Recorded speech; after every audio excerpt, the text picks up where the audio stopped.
Merci pour ces offrandes, Seigneur, dans le nom de Jésus. Amen. Amen.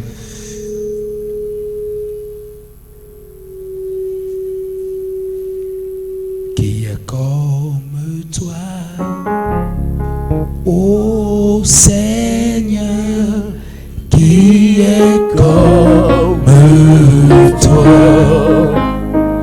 Ô Seigneur, parmi les dieux, qui qui est comme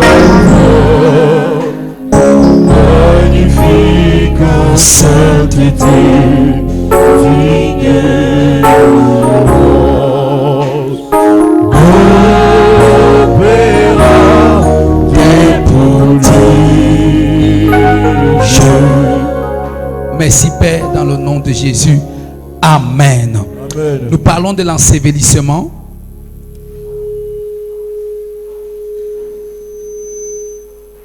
Pendant que tu es debout, pendant que tu t'assois, voilà, s'il vous plaît, on parle de l'ensevelissement. Jean 12, le verset 24. Lève-toi pour nourrir la parole, s'il te plaît. On a eu un retard de 5 minutes au premier culte. C'est pas bon. Il ne faut pas que les gens le dernier culte est un peu, l'enseignement du dernier culte, c'est la résurrection. C'est plus important, c'est très long. Ça peut bref. Si on peut même finir tôt et que les gens sont déjà là, on commence. Et si toi aussi tu vois qu'il y a des espaces, tu as envie, tu peux encore, ça va te bénir.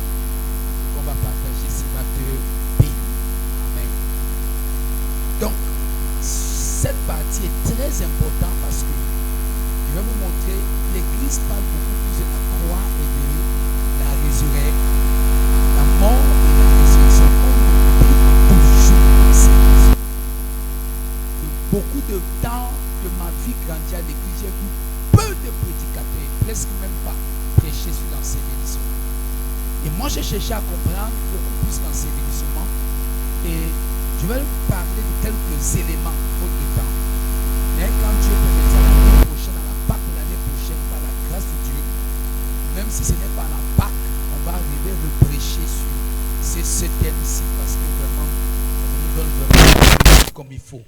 Et même dans ce séminaire, Jean chapitre 12, le verset 24, je peux dire, si le grain de blé tombé en terre ne meurt, il ne peut porter beaucoup de fruits. Si le grain de blé tombé en terre, c'est ça? C'est ça? J'espère que je suis avec bien vous. C'est bien dit. Si Jésus, c'est ça, Jean 12, 24, il dit, en vérité, je vous le dis, si le grain de blé qui est tombé en terre ne meurt, il reste seul. Mais s'il meurt, il porte beaucoup de... Donc, s'il ne meurt pas, il reste... Mais s'il meurt, il porte beaucoup de fruits. Bénis ta parole, Saint-Esprit. Bénis ta parole, toi qui l'as inspiré à tous nos pères dans la foi qui nous ont précédés à travers les Saintes Écritures. Amen. Assieds-toi rapidement. Nous parlons de la résurrection.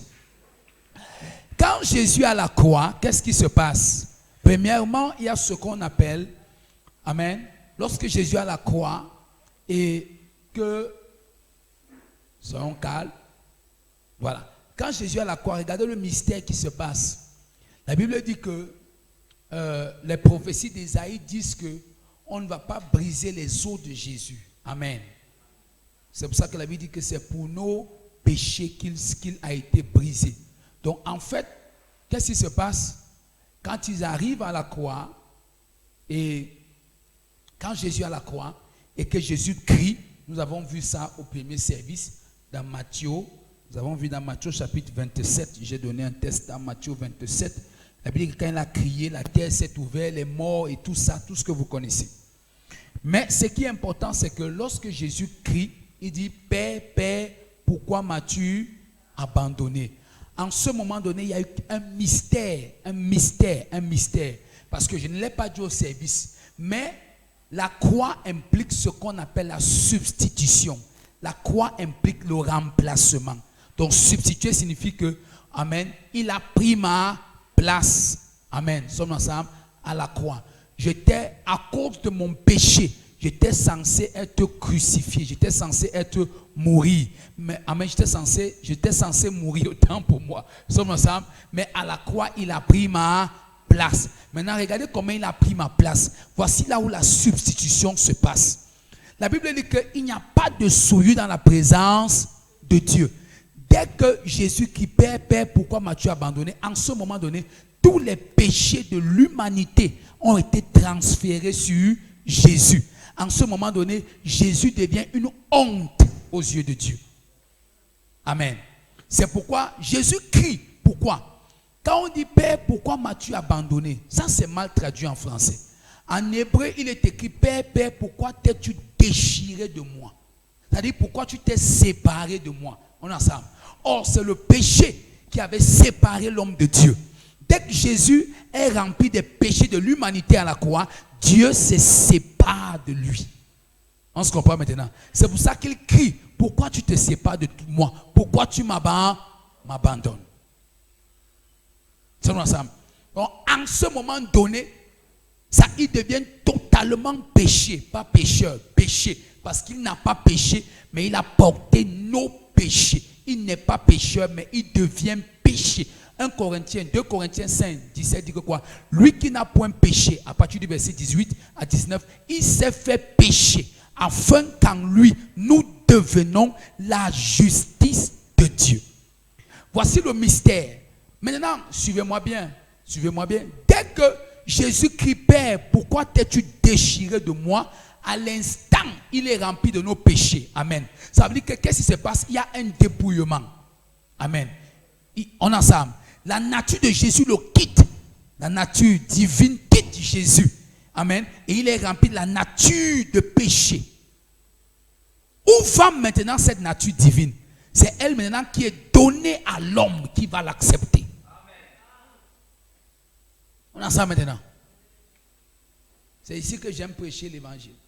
C'est le message que j'aime. Amen. Donc, qu'est-ce qui se passe? Donc, tout il est rempli de péché. Quand il crie Père, pourquoi tu t'es dit? Vous savez, quand il criait, ce n'est pas la blague. Hein? Parce que le cri qu'il a crié là, qu'est-ce que ça fait? Ça a ouvert les tombes, non? Ça a ressuscité les morts, non? Seulement ça. Il n'y a pas le temps pour te dire qu'est-ce qui sont ces morts-là. Il y a vraiment les gens qui ont. C'est les morts de l'Ancien Testament. Une grande partie. Amen. La Bible dit que les rochers se sont fendus alors qu'ils criaient. Donc imagine, donc Jésus peut te dire que quand un homme, amen, se sépare de Dieu, c'est dangereux. C'est pour ça qu'il crie à la croix. Il sait qu'il y a quelque chose, tout lui a quitté. Tout l'a quitté. Il était rempli de tous les péchés de l'humanité. En ce moment donné, qu'est-ce qui se passe? Je vous dirais un mystère. Dieu l'a abandonné. Et c'est là l'accomplissement des prophéties. Dieu l'a abandonné. Abandonné, il devient un corps à la merci de qui? Il avait dit que quoi? Sommes ensemble. Que personne ne peut toucher sa vie, non? Il devient un corps à la merci. N'importe qui peut décider d'où est-ce qu'on va l'enterrer. Amen. Sommes-nous ensemble? Maintenant, suivez-moi très bien. Alors, quand les Romains arrivent, parce que quand les Romains voyaient que tu dures sur la croix, qu'est-ce qu'ils faisaient? Ils te brisaient les os. Amen. Au niveau des genoux. Ils frappaient la lance dessus et tu mourais rapidement de douleur. Sommes-nous ensemble? Mais quand ils sont arrivés au niveau de Jésus, ils ont trouvé qu'il était déjà mort. Parce que les prophéties avaient dit qu'on ne pouvait pas briser ses os.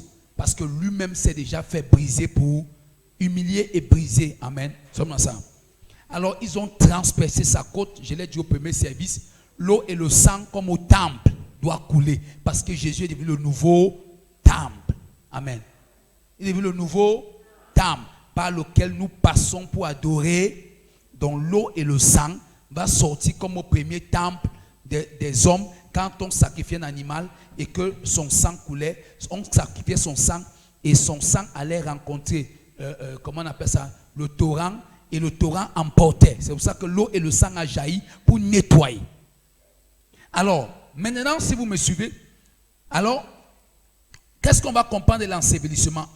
On va comprendre que l'ensevelissement, c'est l'accomplissement des prophéties. Il y avait déjà des prophéties qui disaient qu'il devait être enseveli. Matthieu 5, 17, on va vraiment courir. Matthieu 5, 17. J'aimerais qu'à la fin du 3e culte, les ouvriers qui sont là m'attendent pour 2 minutes seulement. Alléluia. Amen. Vous êtes contents, vraiment. Que Dieu nous sorte de cette histoire. Amen. Je vous dis la vérité. Parce que les gens comme nous là, on avait déjà vu les choses tellement loin. Matthieu 5, 17 dit ceci. Ne croyez pas que si je sois venu, ne croyez pas que je sois venu pour abolir la loi ou les prophètes. Je suis venu non pour abolir, mais pour accomplir. Amen. Mais il devait accomplir la loi où? Parce que la Bible dit que c'est là où la loi meurt, amen, que l'Esprit de Dieu se manifeste. Dans Romains chapitre 8, la Bible dit que, Romains chapitre 8, non selon la chair, mais selon l'Esprit. Donc en fait, qu'est-ce que je veux dire ici? Je ne sais pas comment je vais vous expliquer ça. Permettez. La Bible dit que aussi longtemps que le testateur vit, le testament n'a pas de valeur. Amen. Le testament n'est possible que si le testateur meurt. Ça veut dire que le Nouveau Testament ne commence pas dans Matthieu. Matthieu jusqu'à Jean, on est dans l'Ancien Testament. Le Nouveau Testament commence à partir du moment où l'eau et le sang jaillissent de Jésus. C'est là qu'il par une nouvelle alliance, va dire Hébreux 9, il inaugure une voie. Le Nouveau Testament commence pas seulement à la croix, mais quand l'eau et le sang jaillissent de Jésus, une nouvelle alliance. Amen. Donc si toi tu viens dire que non, on est dans le Nouveau Testament, Jésus avait dit ceci, amen, et Matthieu c'est l'Ancien Testament. Jean le Baptiste, c'est l'Ancien Testament. Est-ce que vous allez dire que montez-moi dans le Nouveau Testament où Jésus a fait ça. Même Jésus n'a pas fait ça dans le Nouveau Testament. J'ai trouvé quelqu'un qui voulait discuter sur la Bible, lui dit que tu n'as pas besoin. Si tu veux dire que Jésus a fait ça, Jésus était dans l'Ancien Testament. Amen. C'est pour ça que je vais vous choquer. C'est ça que les gens ont mal compris. Mohamed Sanogo, ils ont dit qu'il a donné une fausse doctrine. Mais pourtant, ils ne comprennent pas la Bible. Pierre dit que ce Jésus que vous avez crucifié, Dieu l'a fait Christ et Seigneur. Moi, je crois ce qu'il a prêché parce qu'il y a longtemps que j'ai commencé à prêcher ça. Amen. Que ce Jésus que vous avez crucifié, Dieu l'a fait Christ et Seigneur. C'est Pierre qui prêche dans Actes chapitre 1. Il dit, ce Jésus que vous, les Romains, vous avez crucifié, Dieu l'a fait Christ et Seigneur. Nous, on parle de Christ. Maintenant, je vais t'expliquer quelque chose. Si tu vois ce passage, tu vas comprendre clairement que Jésus, c'est la nature de l'homme. Amen. De Dieu qui s'est fait homme. Amen. Christ, c'est la dimension de Jésus glorifié. C'est pour ça qu'il lui dit que ce Jésus que vous avez crucifié, vous l'avez crucifié, Dieu ensuite l'a fait Christ et Seigneur. Maintenant, le fait qu'on peut retrouver l'expression Jésus-Christ dans le Nouveau Testament, c'est tout simplement parce que, amen, le Nouveau Testament n'a pas été, les 4 évangiles n'ont pas été écrits pendant la vie de Jésus. Ça a été écrit après sa vie.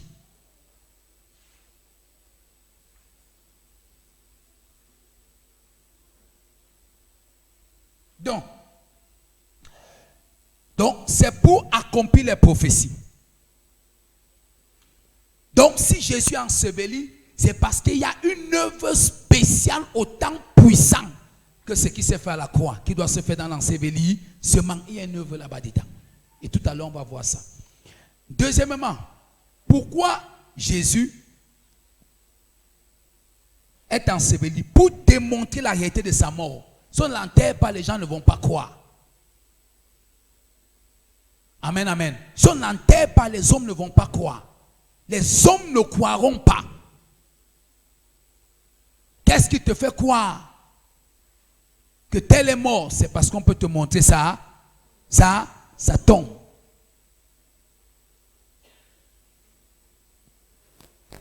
Marc 15, 44 à 45. Cours. Franck, cours.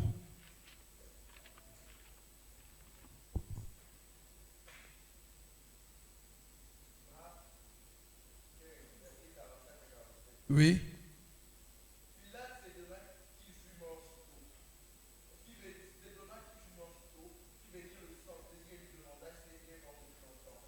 Oui. Oui. Non, reprends encore. Pilate s'étonna qu'il soit mort, il fut mort si tôt. Je vous ai dit tout à l'heure pourquoi. Parce que si Jésus tardait sur la croix, on allait briser ses... Donc il fallait que les prophéties s'accomplissent pour que personne ne brise ses os. Donc le gars que vous voyez là, permettez que je donne cette expression, amen, pour qu'on se comprenne.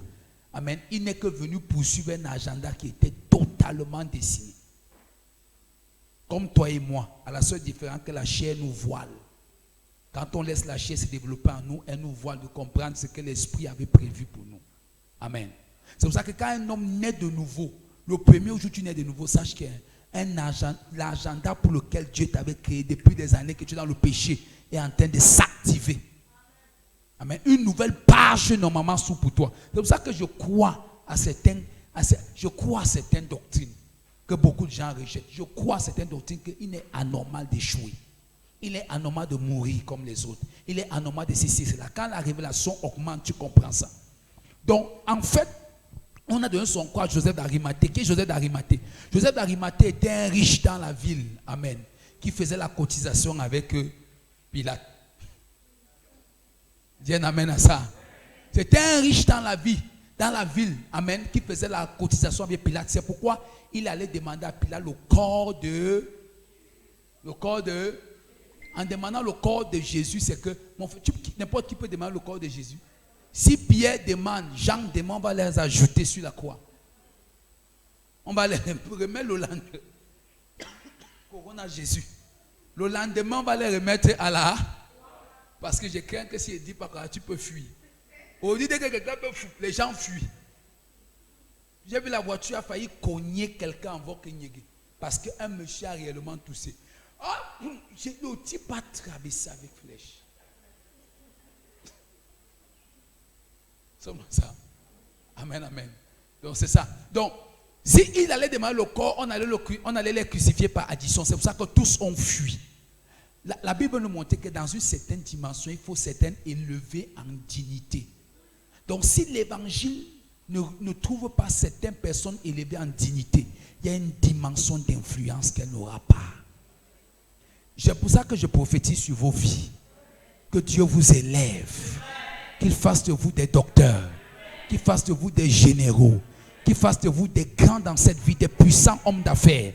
Parce que je prends un exemple, même s'il y a quel commissaire dans ce quartier qui sort pour venir parler, s'il trouve qu'il y a seulement 5 costauds de VX garés, en regardant, il aura peur parce qu'il se dira, je ne sais pas qui c'est ce genre de personne. Parce que ce n'est pas n'importe qui roule dans un truc de 30 millions en montagne. Je te donne ça au nom de Jésus. C'est pour ça, non, ce n'est pas mon message. Mais c'est pour ça que c'est important de dire à l'église, de voir ça. Quand Joseph d'Arimathée vient dire, s'il te plaît, Ponce Pilate, le monsieur que tu appelais, tu voyais Jésus là, j'étais son disciple, mais je ne m'affichais pas. Je veux son corps. Sommes ensemble. Il prend le corps de Jésus. Donc, c'est pourquoi, c'est pour démontrer que Jésus est mort, qu'il y a eu un ensevelissement. Pour qu'on dise qu'il a été vraiment enterré. Il prend son corps et il arrive. Lui, il avait sa tombe à lui, tombe des riches dans un jardin. Comme Adam était dans un jardin, Jésus aussi doit ressusciter dans un jardin. C'est pour ça qu'il enterre dans le jardin. La Bible dit que, et quand il s'est levé le matin, la Bible dit que quoi? Quand il a ressuscité, la femme a cru qu'il était un jardinier. Sommes ensemble. Donc, ça c'est important. Donc, troisièmement, pourquoi Jésus, pourquoi l'ensevelissement? Pour enterrer, amen, le vieil homme. Donc, l'ensevelissement est important. L'ensevelissement enterre enterre. C'est pour ça que le baptême symbolise la mort, l'ensevelissement et la résurrection. Quand on te prend, amen, et qu'on te met dans l'eau, ça veut dire qu'on t'ensevelit. La Bible dit c'est pour ça que nous sommes morts, ensevelis et ressuscités en Christ. Quand il parle du baptême dans Romains chapitre 6, nous allons voir ça. Donc, on enterre le vieil homme. En enterrant le vieil homme, on enterre tout ce qui contribuait à la destruction du vieil homme. Quand on enterre Jésus, on enterre aussi la maladie. Quand on enterre Jésus, on enterre les échecs aussi. Sommes ensemble. Ce n'est pas seulement mort, mais on met ça dans la terre. Pourquoi? Parce que quand une graine que tu as en main, amen, une graine en main ne peut pas te donner une grande récolte. Vrai ou faux? Même quand la graine est parfois pourrie, amen, sommes ensemble. Même quand la graine est perforée, elle a des trous partout. Tu ne peux pas la manger parce qu'une souris est passée. Mais jette-la dans le sol, elle va faire quoi? Germer. Donc quand on enterre, il enterre le passé. Amen. C'est pour ça que si quelqu'un est en Christ, il est une nouvelle création. Les choses anciennes sont passées. Comment elles sont passées? Quand elles ont été enterrées. Sommes ensemble. Comment elles sont passées? Quand elles ont été... Oh, est-ce que je prêche ici? Quand on a amené ça dans la terre, Jean 12, 24, si le grain de blé tombé en terre ne meurt, il reste seul. Mais s'il meurt, il porte beaucoup de fruits. Ça veut dire quoi? Moi qui étais seul, amen, la maladie m'empêchait de produire beaucoup de fruits. Est-ce que je prêche ici? L'échec, les malédictions, toutes ces choses-là. Quand on a enterré Jésus, on ensemble, moi aussi, tout ça qui était en moi, parce qu'à la croix, son ensemble, c'était avec lui. Dans la tombe, ça a été avec lui. Ça veut dire, ça a été comment? Enterré. Ton amen n'a pas Jésus. Ton amen pense à quoi? Fais comme dans les églises au Cameroun, mais les gens font les cultes en regardant dehors. Tu as peur que la police vienne. Amen. Si on te fouette pour Jésus, c'est toujours une bonne chose. Jean 12, 24. Quatrièmement, pour démontrer que par sa mort, la pleine satisfaction et l'expiation a été faite.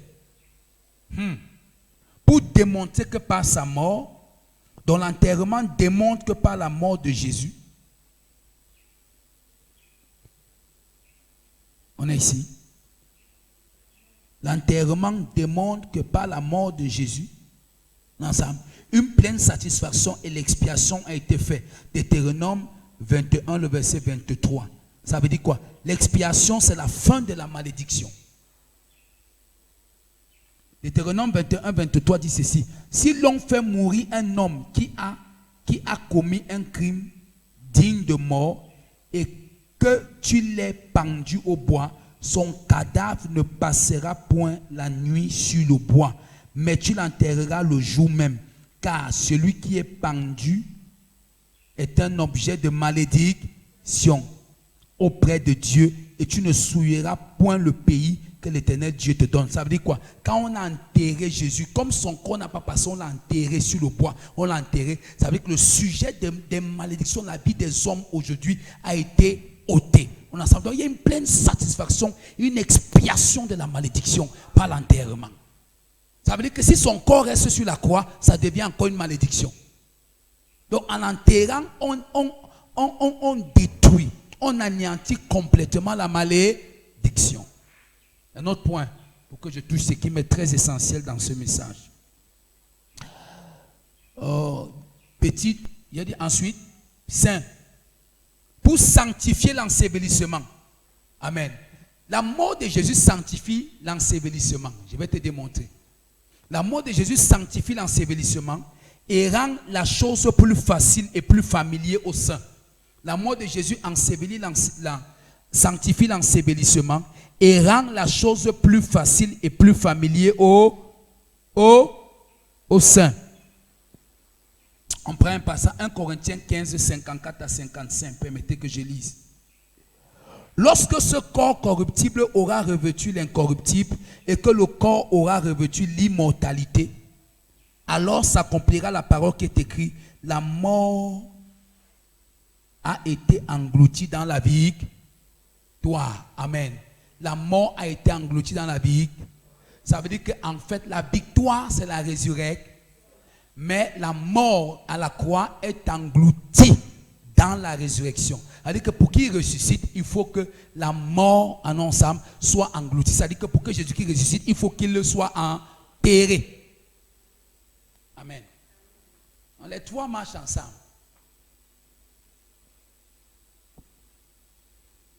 Il dit, où, ô mort, où est ta victoire? Ô mort, où est ton aiguillon? Regardez. Maintenant, donc, comme tous les saints vont aussi ressusciter, donc Jésus a déjà sanctifié notre enterreur. Ça sera facile pour nous de ressusciter parce que lui-même, même étant enterré et ayant pourri, selon l'homme, il a ressuscité. Quand il dit pourri, c'est une expression parce qu'il n'a pas pourri. Ça veut dire que même quand nous allons pourrir, on va ressusciter. Pourquoi? Parce que Jésus a déjà sanctifié l'enseveli. Qui comprend très bien ce que j'ai expliqué. Voilà, suis-moi très bien. Maintenant, laisse-moi aller pour finir l'avant-dernier point. Le point qui suit, c'est le 6. Voilà, pour signifier que tous les péchés de son peuple ont été ensevelis avec lui. L'ensevelissement signifie que tous les péchés du peuple ont été ensevelis avec tous les péchés du peuple ont été ensevelis avec Jésus. Amen. Ce n'est pas moi. C'est Romains chapitre 6, comme je cours. Oh là là. Romains 6, 5 à 9 dit quoi? En effet, si nous sommes devenus une même plante avec lui, c'est par la conformité à sa mort, nous le serons aussi à la conformité à sa résurrection. Sachant que le vieil homme a été crucifié, afin que le corps du péché détruit, pour que nous soyons plus esclaves du péché. Car celui qui est mort est libre du péché. Or, si nous sommes morts avec le Christ et que nous vivons aussi, oh là là, j'ai du mal comme j'ai agrandi.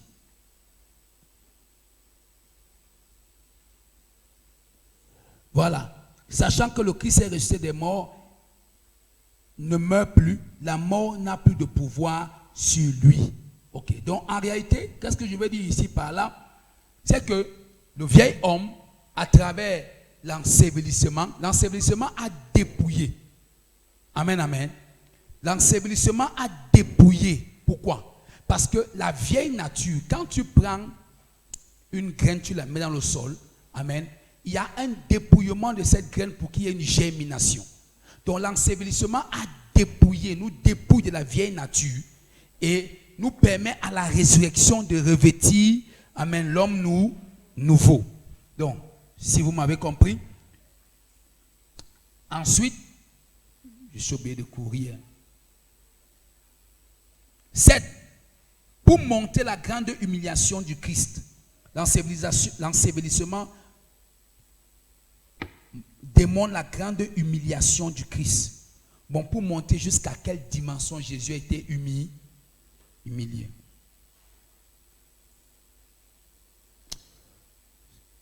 Psaume 41, 7 à 13. Disons ceci rapidement. Tous mes ennemis cherchent entre eux, tous mes ennemis chuchotent entre eux contre moi. Ils pensent que mon malheur causera ma ruine. Ça veut dire quoi? Que ma mort causera ma fin. Continuons. Verset 9. Il est... Oui, vas-y.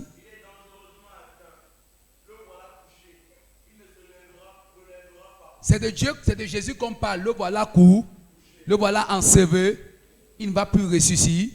Voilà, ça c'est les prophéties de l'Ancien Testament sur son ensevelissement. Continue. Celui-là avec qui j'étais en paix, qui avait ma confiance, qui mangeait mon pain, lève le talon contre moi. Ça c'est Judas, continue. Toi éternel, oui.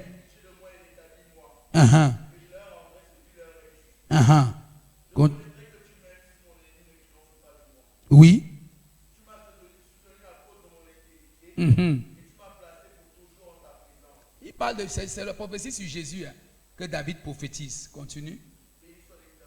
C'est bon.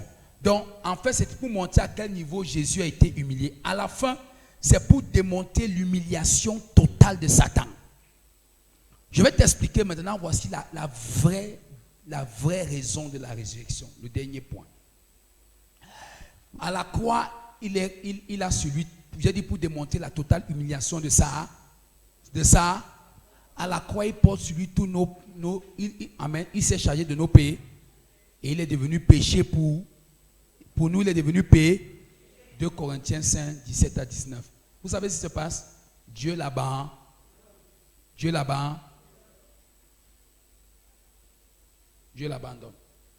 La Bible dit dans Proverbe, dans Ézéchiel, oh là là, j'oublie déjà les versets. Ézéchiel chapitre 18. L'âme qui pêche, c'est elle qui mourut. Ça veut dire que quand un homme pêche, amen, il est appelé à mourir. Qu'est-ce qui se passe? Avant que Jésus, dès que Adam a péché, l'âme de tous les pécheurs, amen, appartenait à Satan. Dès que tu mourais, tu allais en enfer. Ne confondez pas l'enfer et le lac de feu. Ce que vous appelez enfer là, en réalité, c'est ça qu'on appelle lac de feu. Quand on parle l'enfer, quoi que c'est là où ça brûle, vrai ou faux? Qui sait que l'enfer, c'est là où le feu brûle? Lève la main, qui savait ça? Lève bien les mains. Levons les mains. Voilà, je vais vous aider. Les gens du prochain culte vont me supporter quelques minutes. Amen. Il va vous dire ceci. Amen. L'enfer n'est pas ce que tu pensais. Ce que tu pensais, c'est ça qu'on appelle le lac de feu. L'enfer signifie simplement séjour des morts. C'est le même mot. On dit en grec, on dit Hades. Hades signifie séjour des morts. En hébreu, ça signifie Sheol, séjour des morts. Donc l'enfer, c'est comme c'était la salle d'attente avant le jugement dernier, depuis que l'homme a péché. On se comprend maintenant. Donc, ce que tu croyais que c'est l'enfer là, c'est ça qu'on appelle le lac de feu, lake of fire à la fin des temps. Dans l'Apocalypse, quand la Bible dit que Satan, tous ceux qui ont désobéi à Dieu seront jetés dans le lac de feu. C'est ça que toi tu croyais. Non, l'enfer n'est pas ce que tu croyais. L'enfer, c'est un mot simple, c'est même pas compliqué, ça ne fait même pas peur. Amen. Donc, qu'est-ce que je veux dire par là? Tous les hommes qui péchaient allaient directement en enfer. Où? Au séjour. Maintenant, le séjour des morts avait deux compartiments. Le compartiment inférieur, si tu veux, l'enfer, pour que tu comprennes très bien, avait deux compartiments. Le compartiment inférieur, le compartiment supérieur. Au compartiment inférieur, c'est là qu'il y avait tous ceux qui sont morts sans connaître Dieu. Et au compartiment supérieur, il y avait tous les saints de l'Ancien Testament, les Juifs qui mouraient parce que eux, ils n'étaient pas sauvés par la foi, ils étaient sauvés par élection. Donc Dieu les a simplement choisis comme son peuple. Même Saül n'est pas en. Voilà. Donc tous là, même tous là. Mais il n'y a que Judas qui est le seul problème. Parce qu'il s'est donné la mort. Et lui, il a vu le Christ. Maintenant, tous ceux qui sont morts dans l'Ancien Testament sont sauvés par élection. Maintenant, tous ceux-là sont dans le sein d'Abraham, en haut. Maintenant, en bas, c'est tous les morts de tous les autres peuples païens. Donc, quand tous ceux qui mouraient allaient donc où? En enfer. Et la Bible dit également que dans les profondeurs, il y a des démons.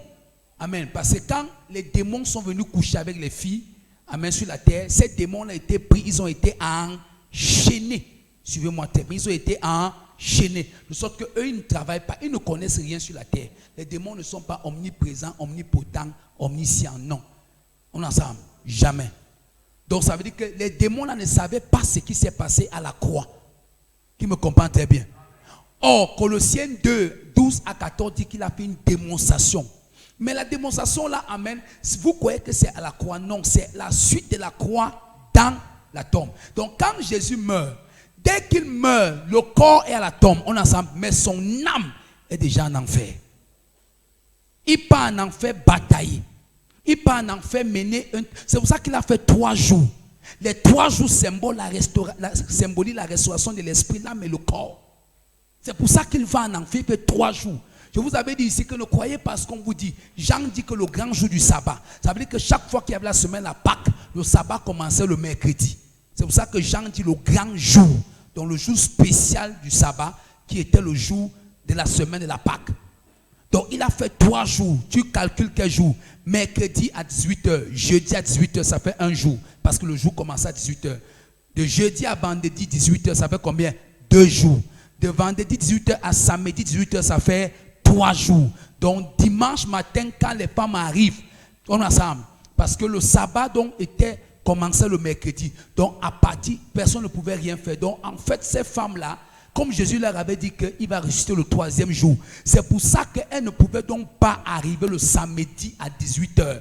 Parce que depuis mercredi, amen, elles attendaient. Mais comme ça tombe à 18h le samedi, c'est impossible. Parce qu'on ne fait rien.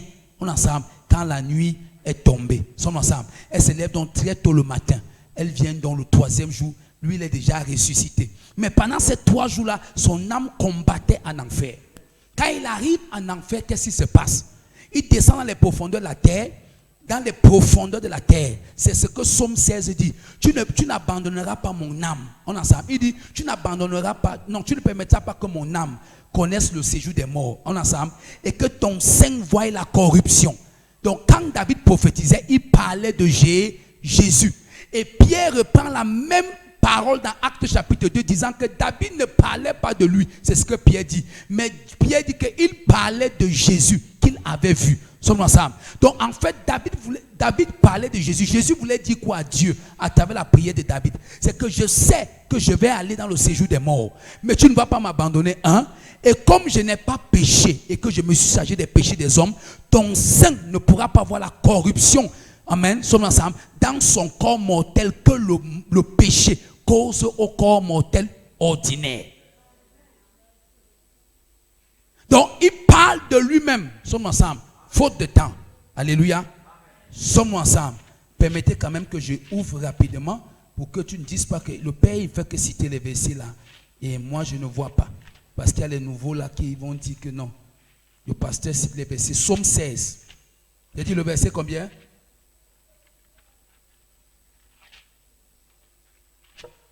Voilà. Il dit, commençons. Aussi mon cœur est dans la joie, mon esprit dans l'allégresse et mon corps repose en sécurité. C'est de lui, c'est Jésus qui parle. Verset 10. Car tu ne livreras pas mon âme au séjour des morts. Ça veut dire que comme tous ceux qui péchaient étaient esclaves de Satan, donc tu vas pas aussi me livrer comme eux. Amen. Tu ne vas pas me livrer comme eux. Ensuite, il dit, tu ne permettras pas que ton sein, amen, tu ne permettras pas que ton sein, non, que ton bien-aimé voie la corruption. Donc, tu ne permettras pas que je sois comme eux. Nous sommes ensemble. Ça, c'était la première chose. Donc, il est descendu en enfer. Pourquoi? Premièrement, Satan avait donc les clés de la mort et du séjour des... C'est ce qu'Apocalypse 1 dit. Quand Jean voit Jésus en vision pour la première fois, il voit Jésus dans la dimension. En fait, c'est Jean, Apocalypse chapitre 1 qui explique mieux ce que Jésus a fait en enfer. Parce que Satan avait la clé. Il décidait de tous ceux qui allaient aller. La Bible dit que quoi? Que n'ayez pas peur de celui qui tue l'âme. Ayez peur de celui qui peut tuer le corps. Parlant de qui? Du diable. Dès que le diable a réussi à ton âme parce que tu es pécheur, dès qu'il tient ton âme et que tu meurs, il décide où ton corps doit rester et ton âme doit rester. Donc l'âme de tous les pécheurs allait en enfer. Maintenant, quand Jésus donc ressuscite, qu'est-ce que Jésus fait? Jésus étant pour moi, pendant le meurt et descend dans les profondeurs de la terre, il part premièrement proclamer la victoire à tous les démons qui sont enchaînés d'abord. Parce que c'est eux qui ne connaissent pas ce qu'il a fait à leur maître à la croix. Je ne sais pas si vous comprenez un peu ça. Ils ne connaissent pas que Jésus, les démons qui sont enchaînés, ils ne sont pas omniprésents, omniscients. Ils ne connaissent pas tout, ils ne sont pas partout. Ils ne sont pas tout puissants. Pour savoir que Jésus à la croix a eu la victoire sur leur maître. Jésus vient maintenant leur faire quoi? Allons dans la Bible. Je vais vous montrer. 1 Pierre 3, 19. C'est écrit dans la Bible, ce n'est pas moi.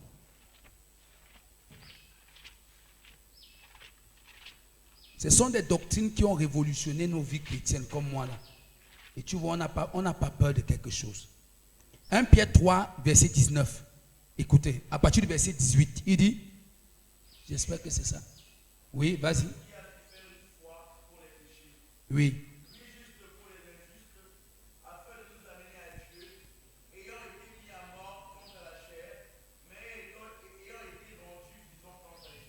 Continue.